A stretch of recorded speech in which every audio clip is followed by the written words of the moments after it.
జనసేన అధినేత పవన్ కళ్యాణ్ సమక్షంలో తిరుపతి నగరంలోని కొందరు కార్పొరేటర్లు జనసేన పార్టీలో చేరుతున్నట్లు వస్తున్న వార్తలను కార్పొరేటర్లు ముక్త కంఠంతో ఖండించారు. తమకు రాజకీయ భవిష్యత్తును ప్రసాదించిన భూమన కరుణాకర్ రెడ్డి, అభినయ్ రెడ్డిలు వెంటనే తాము నడుస్తామని స్పష్టం చేశారు. తిరుపతిలో ఓడిపోతామన్న భావనలో జనసేన పార్టీ నాయకులు ఇలాంటి వార్తలు పుట్టిస్తున్నారని మండిపడ్డారు. నగరంలోని ఓ ప్రైవేట్ హోటల్లో నిర్వహించిన మీడియా సమావేశంలో కార్పొరేటర్లు, నగర మేయర్ మాట్లాడారు. మా జగనన్న స్టార్ క్యాంపెయినర్లుగా అలాగే భూమన కుటుంబ సైనికుల్లాగా ఇవాళ ఈ ప్రెస్ మీట్కి రావడం జరిగింది. మీరందరూ చూశారు, వైఎస్ఆర్సీపీ ప్రభుత్వం అలాగే జగన్ సార్ యొక్క పరిపాలనా విధానం అంటే ఒకటి, సంక్షేమ పథకాలను ఏ వివక్షత లేకుండా పేద ప్రజల గడప వద్దకే తీసుకెళ్ళాలి.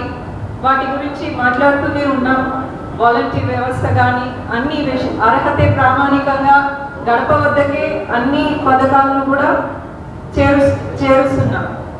రెండవది, సామాన్య ప్రజలకు రాజకీయ అవకాశం అంటే బడుగు బలహీన వర్గాలకు, ముఖ్యంగా మహిళలకు రాజకీయ అవకాశం ఇవ్వాలని మన జగన్ సార్ యొక్క ప్రాధాన్యత అలాగే ఆయన ఉద్దేశం కూడా.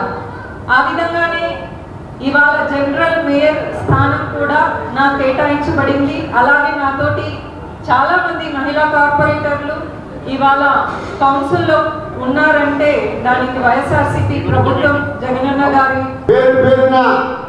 కొందరు యానింట్లో వచ్చిన వాళ్ళు నేను ఇది మా కార్పొరేటర్ వచ్చాను చేస్తున్నారు అన్ని.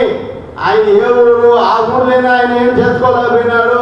ఆయన చేసుకొని లేకుండానే టికెట్ ఇవ్వకుండా ఏడు ఉండే వాళ్ళని మోసం చేసి టికెట్ తీసుకొని ఈరోజు వాళ్ళు ఎట చేస్తారని పని 30 ఏళ్ళగా పార్టీలో తెలుగుదేశంలో ఉన్నవాళ్ళు ఈరోజు చిత్తూరు ఆయన ఎరుగు వచ్చి టికెట్ ఇచ్చేస్తూ అది గుర్తురా కాదు, అది వేస్ట్ గ్లాసు. దానివల్ల దయచేసి ప్రజలు కానీ మా కార్పొరేటర్లు ఎక్కడికి పోయేవాళ్ళు కాదు, ఆశించి డబ్బాసించి పోయేవాళ్ళు కాదు. వాళ్ళు కోట్లు ఇచ్చినా పోరు, కోట్లు ఇచ్చినా వాళ్ళు ఏం చెప్పినా వినేవాళ్ళు కాదు. మా కార్పొరేటర్లు ఒక మాట పైన నిలబడి ఉండేవాళ్ళు. ప్రేమ ఉంటుందా? నువ్వు మమ్మల్ని, మా ఓటర్లని, మా నాయకుల్ని పశువుల్లాగా హీనంగా కొంటాము, అమ్ముతాము అన్నట్టు మాట్లాడతావా? అంటే ఎట్లా కనిపిస్తారు నీ తిరుపతి ప్రజలు? ఖచ్చితంగా నువ్వు అన్నటువంటి, మీ పార్టీ వాళ్ళు అన్నటువంటి ఈ మాటని మేము చాలా సీరియస్ గా తీసుకుంటాం.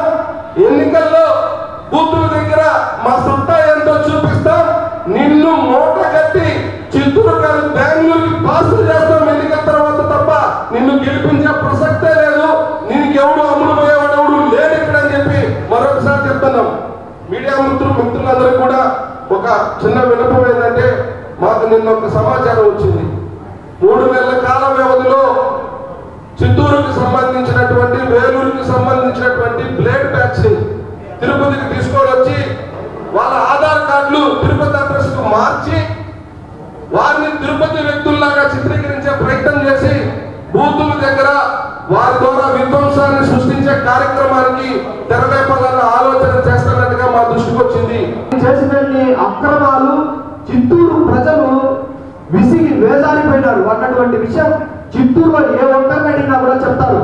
చిత్తూరులో ఆయన అన్ని అక్రమాలకు పాల్పడిన తర్వాత 100% ఆరణి శ్రీనివాసులు అనేటువంటి వ్యక్తి గెలవడు అన్న ఉద్దేశంతో మా అధినేత అయినటువంటి జగన్మోహన్ రెడ్డి గారు ఆయన టికెట్ ని ఇవ్వకుండా పోయారు.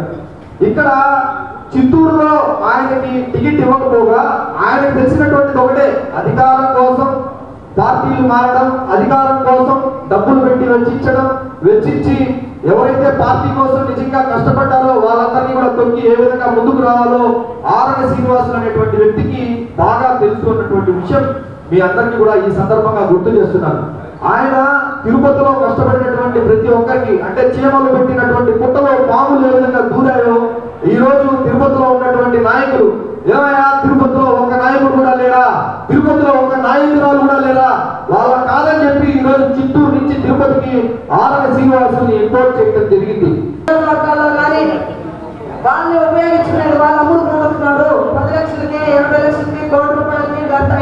కి అమ్ముడు పోస్తాను ఒక ప్రచారం చేసి ఒక గుట్టకాలు చేయిస్తే మొక్క తుడుచుకోమని ఆ గుట్టకాలు చేయిస్తే తుడుచుకునే వాళ్ళు ఎవరూ లేరు.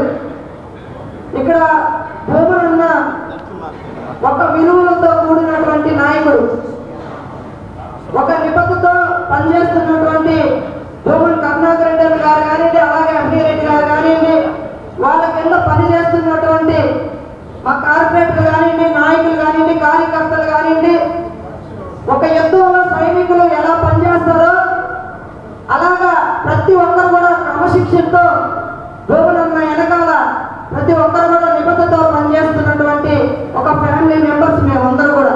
లేకపోతే నిందలు అనుకోండి, ఏదేమైనా ఈరోజు ఈ సమావేశం ద్వారా మేమందరం కూడా మన అభినయరెడ్డిని గెలిపించుకోవడానికి ఒక్క తాటిపై ఉన్నాం అనే సందేశాన్ని ఇవ్వడానికే ఈ యొక్క సమావేశమని నా యొక్క ఉద్దేశం. ఇక్కడ ఒక విషయం ఏంటంటే, నిన్న కూడా నేను మా ఆత్మీయ సమావేశంలో మాట్లాడాను. వాళ్ళకి ఆప్షన్స్ లేక ఆప్షన్ల కోసం మన దగ్గరకు వస్తున్నారు. అందరం వాళ్ళకి తెలియని విషయం ఏంటంటే, మిగిలిన ప్రాంతాలలో లాగా లేదా మిగిలిన నియోజకవర్గాల్లో లాగా ఏమన్నా ప్రలోభాలకి లొంగి లేదా ఇంకేదన్నా ఆశలకి లోబడి ఏమన్నా కార్పొరేటర్లు అందరూ కూడా కొంతమంది వస్తారేమో వాళ్ళ ఆశని చూసి జారిపడుతున్నాం. అలాంటి ఉద్దేశాలు ఉంటే మానుకోండి. ఇక్కడ కార్పొరేటర్లు అందరూ కూడా ఏకతాటిపై ఉన్నారు, ఒక సమిష్టిగా ఉన్నారు. అందరూ కూడా ఏకనాయకత్వంలో పనిచేస్తున్నారు. అది శ్రీ భూమన కరుణాకర్ రెడ్డి గారి నాయకత్వంలో. మీరు ఎంత డబ్బులు పోసైనా మీరు కొనలేరని, ఈ ప్రయత్నాలు మానుకోవాలని, కార్పొరేటర్ల ఆత్మాభిమానం పైన దెబ్బతీయాలనే ప్రయత్నాలు మానుకోవాలని కూడా ఈ సమావేశంలో మీకు హెచ్చరిస్తాను. శ్రీనివాసులు గారు, మీరు ఎక్కడి నుంచో వచ్చి ఇక్కడ మా మధ్య చిచ్చు పెట్టి కరుణాకర్ రెడ్డి దగ్గరగా ఉన్న కార్పొరేటర్లు వచ్చేస్తున్నారు, టచ్లో ఉన్నారు. వైస్రాయ్ గతంలో వైస్రాయ్ ఎపిసోడ్ మీకు అందరికీ తెలిసిందే. అదేవిధంగా మీరు సింధూరి పార్క్ లో కూర్చొని మాకు 10 మంది కార్పొరేటర్లు వస్తున్నారు, 15 మంది వస్తున్నారని చెప్పినంత మాత్రాన మా కార్పొరేటర్లు చలించే పరిస్థితి లేదు. ఈ మధ్యకాలంలో కార్పొరేటర్ ఇంటికి మీ ప్రతినిధులు వెళ్ళి 20 లక్షల రూపాయలు డబ్బిస్తాం, నీకు డిప్యూటీ మేయర్ పదవి ఇస్తామని పిలిస్తే ఆయన నా పాడే కరుణాకర్ రెడ్డి మోసేంత వరకు ఆ ఇంటికాడే ఉంటాను కానీ మీలాంటి ప్రలోభాలకి లొంగనని తెలియజేయడం జరిగింది.